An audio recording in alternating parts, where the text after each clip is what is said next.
ये पहली सरकार है जहां पर पुलिस महिला कर्मचारी भी आरोप लगा रही है पुलिस पर।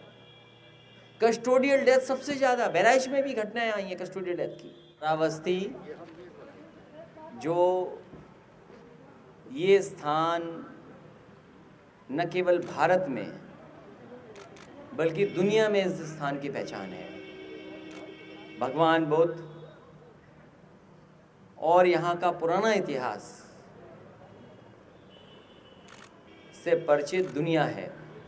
मुझे खुशी है इस बात की कि ऐसे स्थान पर प्रतिष्ठित शिविर हुआ है और सभी कार्यकर्ता समाजवादी साथी संकल्प लेकर के गए हैं कि आने वाले समय में समाजवादी सरकार बनाएंगे। इस क्षेत्र को समाजवादी सरकार में बहुत विकास की योजनाओं से जोड़ा गया था। जब कभी समाजवादी लोग यहाँ पर आए होंगे, सरकार में कुछ न कुछ इस जिले को दिया है। सबसे खराब सड़क अगर कोई थी तो लखनऊ से जोड़ने वाली नानपारा वाली सड़क थी। और सड़कों की हालात कैसी थी, आप में से कुछ साथी बलरामपुर के भी होंगे, तो हम तो खुद उस सड़क पर चले हैं, गोंडा और बलरामपुर की। मुझे याद है कि किसी पत्रकार साथी ने अखबार में एक तस्वीर छाप दी थी एक बाज़ार की कि वहाँ पर कुछ लोगों ने धान पैदा कर रहे हैं। तो मैंने उसी दिन कहा और अधिकारियों से कि ऐसी सड़क बना दो कि जो लोग धान उसमें बोए हैं जब तक जीवित रहें तब तक सड़क खराब ना हो। और शायद उसी का परिणाम है कि गोंडा बलरामपुर सीमेंट कंक्रीट की सड़क बनी है।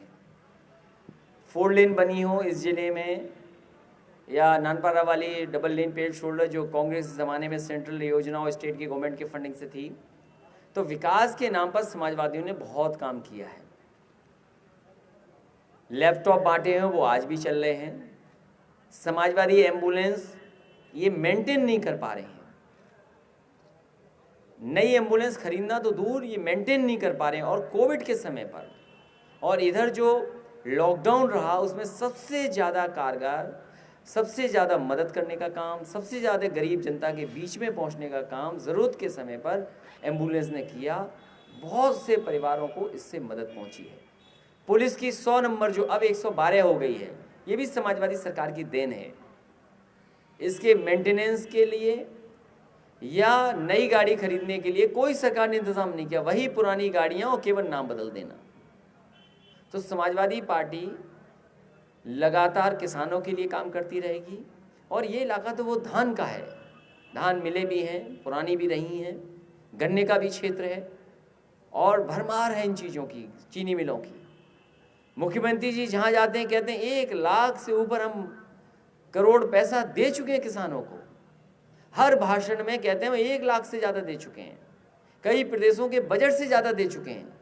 लेकिन ये बताना भारतीय जनता पार्टी भूल जाती है, उनके मुख्यमंत्री भूल जाते हैं कि अभी भी किसानों का बकाया पैसा है। और इस महंगाई में गन्ने की कीमत बढ़ जानी चाहिए थी, नहीं बढ़ी है। धान के लिए कहा कि एमएसपी है, एमएसपी से खरीदा जाएगा, केंद्र बनाए गए, लेकिन कहीं भी आसपास किसानों की खरीद नहीं हुई है। 900 1100 में सब पूरा धान बिक गया। हम बधाई देना चाहते हैं उन किसानों को जो दिल्ली में धरना आंदोलन कर रहे हैं एमएसपी को लेकर के। समाजवादी पार्टी ने पूरा समर्थन उनको किया। जगह जगह समाजवादी पार्टी ने कार्यक्रम किए। सबसे ज़्यादा मुकदमा, उत्पीड़न, अन्याय किसी के साथ हुआ तो समाजवादियों के साथ हुआ। और सोचिए भारतीय जनता पार्टी का तर्क क्या है कि समाजवादी हैं लेकिन ये किसान नहीं है। भारतीय जनता पार्टी के लोगों को जानना चाहिए जितने भी समाजवादी लोग हैं सबके खेत हैं, सब धान पैदा करते हैं या खेती करते हैं, ये किसान भी हैं, समाजवादी भी हैं। और जो आय दोगुनी की बात थी, हमें बताएं किस फसल की आय दोगुनी करने जा रहे हैं। इस सरकार में भ्रष्टाचार बढ़ा है। जैसे जैसे सरकार करीब आएगी झूठ भी बढ़ेगा, भ्रष्टाचार भी बढ़ेगा। और अगर किसी ने सही तस्वीर दिखा दी सरकार को तो उसके ऊपर मुकदमा हो जाएगा। हमारे कई पत्रकार साथियों ने कहा कि ये दाल नहीं, ये पीला पानी है हल्दी का, उन्हें मुकदमा का सामना करना पड़ा। कई हमारे पत्रकार साथी जिन्होंने दूध की सही तस्वीर सामने ला दी, उन पे मुकदमा हो गया। हम जानते हैं कितनी तकलीफ परेशानी में भी आप भी काम कर रहे हो, सच दिखाना चाहते हो, सच जानते हैं, बता रहे हैं आप, लेकिन आप पे भी प्रेशर है सरकार का। तो ऐसी सरकार पहली बार देखने को मिली है जो अन्याय लगातार कर रही है। और जैसे जैसे सरकार आएगी, समय खत्म होगा इनका, अन्याय बढ़ेगा, झूठ बढ़ेगा, बेईमानी बढ़ेगी, भ्रष्टाचार बढ़ेगा। और कभी कोई आरोप लगाता था उनकी सरकार में इतने मुख्यमंत्री हैं, ये सरकार बताए इनके पास कितने मुख्यमंत्री हैं।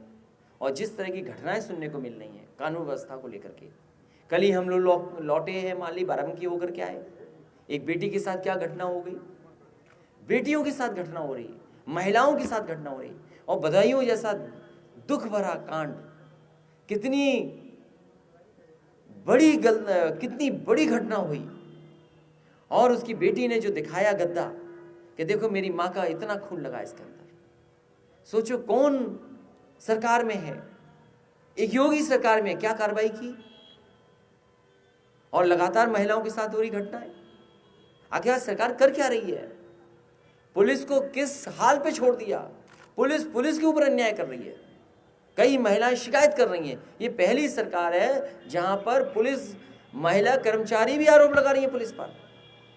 कस्टोडियल डेथ सबसे ज्यादा, बहराइच में भी घटनाएं आई हैं कस्टोडियल डेथ की, कस्टोडियल डेथ हुई है सबसे ज्यादा उत्तर प्रदेश में। ह्यूमन राइट कमीशन ने सबसे ज्यादा नोटिस दिए उत्तर प्रदेश को और मुआवजा देने के लिए कहा है। फेक इनकाउंटर्स हुए हैं इस सरकार में, क्या है सरकार के पास जवाब? इसलिए ये सरकार जाने वाली है। गरीब, किसान, माताएं बहनें, नौजवान, व्यापारी सब तैयार है सरकार को हटाने के लिए। आने वाले समय में सरकार हटाने के लिए शिविर किया था। हमारा कार्यकर्ता गांव-गांव तैयारी करेगा, गांव-गांव भारतीय जनता पार्टी का मुकाबला करेगा। सर, तांडव फिल्म को लेकर के तांडव मचा हुआ है देश में, क्या कहना है? भारतीय जनता पार्टी कोई भी ऐसा मौका नहीं छोड़ती जिससे ध्यान न हटा दिया जाए। ये तांडव पे भारतीय जनता पार्टी के लोग इसलिए तांडव कर रहे हैं, सरकार इसलिए तांडव कर रही है क्योंकि वो किसान के मुद्दे को जिंदा नहीं रखना चाहती। किसान वो आंदोलन कर रहे हैं, बताइए उन्हें आतंकवादी बोल रहे हैं, एनआईए से जांच करा रहे हैं, क्या है? और फिर तांडव पे ही क्यों? हम और आप सबके पास वो प्लेटफॉर्म्स हैं, उन प्लेटफॉर्म पे देखिए। हमने आपने मिर्जापुर देखा, क्या मिर्जापुर में कितनी शिष्टाचार वाली भाषा थी, कितने शिष्टाचार वाले शब्द आए थे। वो लगता कोई ऐसा उत्तर प्रदेश का रहा होगा जहां से उस शिष्टाचार की भाषा निकली है। और भी हैं सीरियल्स, न जाने कितने होंगे ऐसे। तो ये तांडव पर इसीलिए कर रही है भारतीय जनता पार्टी की सरकार जिससे किसानों का मुद्दा हट जाए।